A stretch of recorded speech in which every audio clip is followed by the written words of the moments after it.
আসসালামু আলাইকুম। আমি শামিমা মুহিব বলছি সানমুন হ্যান্ডিক্রাফটসে আপনাদের সবাইকে স্বাগতম। আজকে আমি আপনাদেরকে একটি পার্স ব্যাগ তৈরি করে দেখাবো। চলুন দেখে নিচ্ছি এটি তৈরি করতে কি কি পুঁতি লাগছে।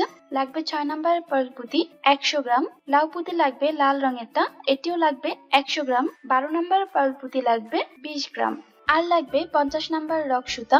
আপনারা চাইলে 60 নাম্বার দিয়েও কাজ করতে পারবেন। প্রথমে আমি সুতার মধ্যে মোট 8টি পার্ল পুঁতি নিয়েছি, আর এটি হচ্ছে 6 নাম্বার পার্ল পুঁতি।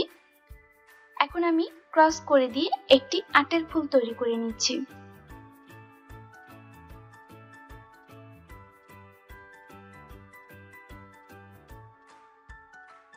একটি আটের ফুল তৈরি হলো। এইবার সুতার দুটি মাথা এভাবে একসাথে করে দিব। ডান পাশের সুতায় একটি পুঁতি আর বাম পাশের সুতায় একটি লাউ পুঁতি।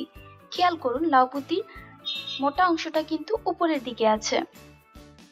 এখন আমি আর একটি পার্ল পুঁতি নিয়ে ক্রস করে একটি চারের ফুল তৈরি করলাম। প্রথমে করেছি একটি আটের ফুল, এরপর করেছি একটি চারের ফুল। দেখুন লাউ পুঁতির মোটা অংশটা উপরের দিকে আছে। এরপর আবার সুতার দুই মাথায় একসাথে করে একটি আটের ফুল তৈরি করব। এর জন্য ডান পাশের সুতায় 3টি পার্ল পুঁতি আর বাম পাশের সুতার মধ্যেও 3টি পার্ল পুঁতি নিয়ে নিব। এরপর আরেকটি পার্ল পুঁতি নিয়ে ক্রস করে একটি আটের ফুল তৈরি করে নিচ্ছি।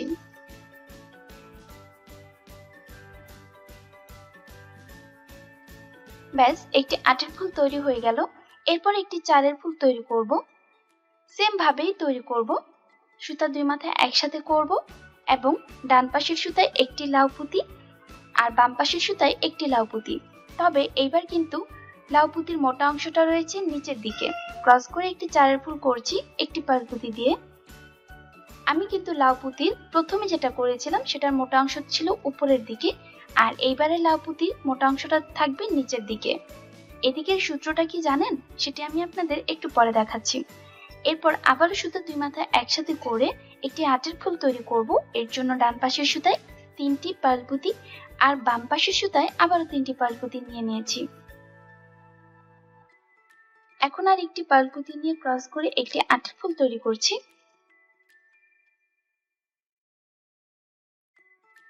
একটি আটের ফুল তৈরি হলো। এভাবে আমাদের সবগুলো করতে হবে। এবার এই অংশের কাজটা বলি। দেখুন এই যে রাউন্ড আমি করেছি, এই রাউন্ডের যে পাশে মোটা অংশ থাকবে সেই পাশে সবগুলো মোটা, আর যে পাশে চিকন অংশ থাকবে সে পাশে সবগুলো চিকন।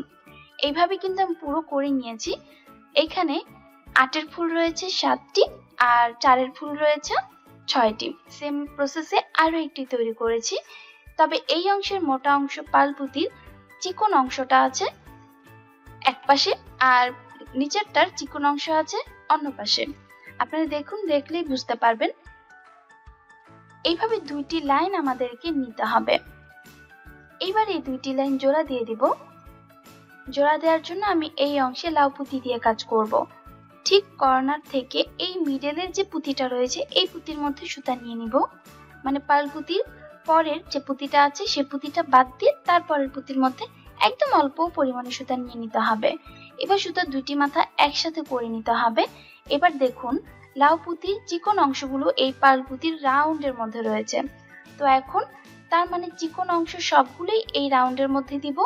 এর জন্য আমি লাউ পুঁতি দুইটি নিয়েছি যার চিকন অংশটা প্রথম রাউন্ডে রেখেছি, আর নিচের দিকের যে রাউন্ডটি রয়েছে সেই রাউন্ডের এই পুঁতিটির মধ্যে সুতা নিয়ে খুব ভালোভাবে গিঁট দিয়ে দিচ্ছি। বেশি না, 2 থেকে 3টি গিঁট দেব। এরপর সুতার বাড়তি অংশগুলো কিছু পুঁতির মধ্যে নিয়ে এরপর যে এক্সট্রা অংশগুলো থাকবে সেগুলো কেটে ফেলে দিব। ব্যাস হয়ে গেল। এরপর এর পরেরটাও জোড়া দিতে হবে, সেম ভাবেই দেখিয়ে দিচ্ছি। দেখুন অল্প একটু সুতা নিতে হবে, খুব বেশি না। ঠিক এই মিডলের এই পুঁতিটির মধ্যে সুতা নিয়ে নিব উপর থেকে।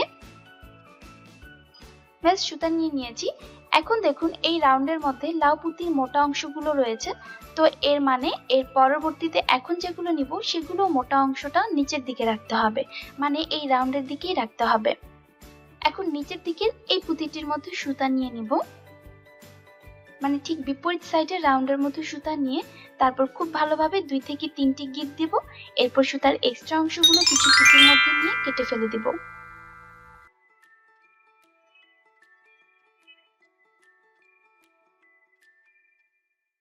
আপনারা কিন্তু একটু বেশি পরিমাণের পুঁতির মধ্যে সুতা নিয়ে নেবেন, না হলে কিন্তু গিঁটগুলো ছুটে যাবার সম্ভাবনা থাকবে।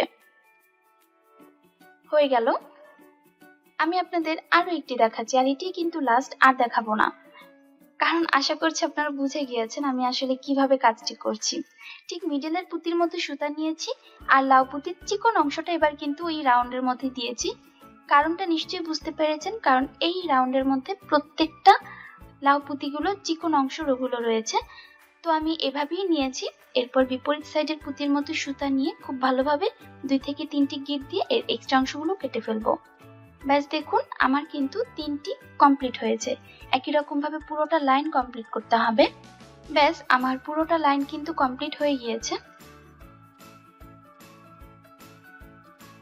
এখন আমি এর প্রত্যেকটা মাঝখানে, মানে প্রত্যেকটা আটের ফুলের মাঝখানে একটি করে 12 নাম্বারের পুঁতি সেট করব। পুঁতি সেট কিভাবে করতে হয় সেটি দেখিয়ে দিচ্ছি। এই জন্য আমি কর্নার থেকে একটি পুঁতির মধ্যে এভাবে সুতা নিয়ে গিঁট দিয়ে দিচ্ছি। সুতার একটি অংশ রাখবো ছোট আর একটি অংশ রাখবো বড়।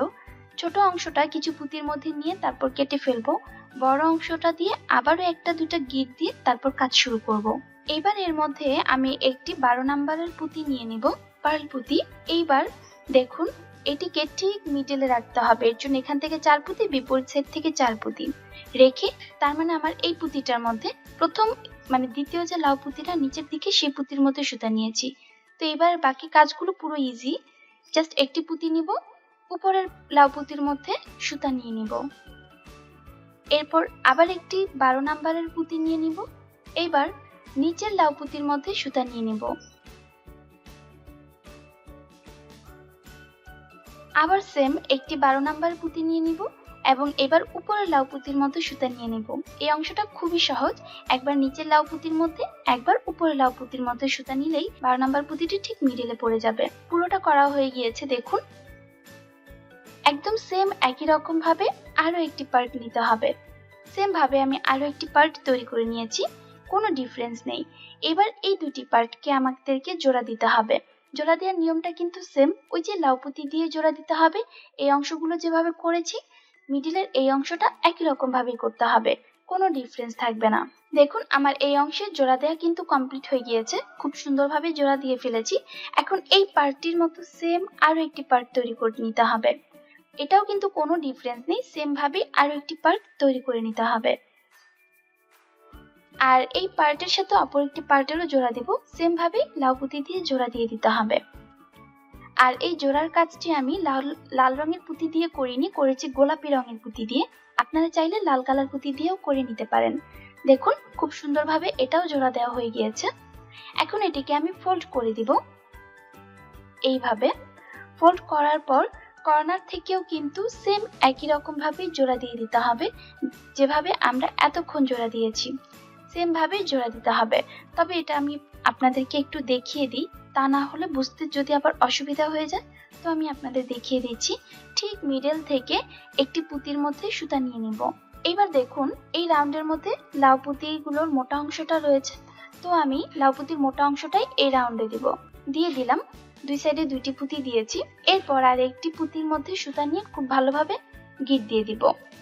এইভাবে করেই এই পাশের পুরোটা জোড়া দিব, প্লাস বিপরীত সাইডেরও পুরোটা একই রকম ভাবেই জোড়া দিতে হবে। আমার কিন্তু জোড়া দেওয়া কমপ্লিট হয়ে গেল। এরপর এর ভিতরে ফোম কাপড় এবং চেইন লাগিয়ে নেবেন। এর ভিডিওটি আমার চ্যানেলে অলরেডি দেওয়া আছে, অনেকবার দিয়েছি, তারপরেও এর লিঙ্কটি আমি ডেসক্রিপশন বক্সে দিয়ে রাখবো। আজকে এ পর্যন্তই। সবাই ভালো থাকবেন, সুস্থ থাকবেন। আমি আর আমার পরিবারের জন্য দোয়া করবেন। বিদায় নিচ্ছি। আসসালামু আলাইকুম।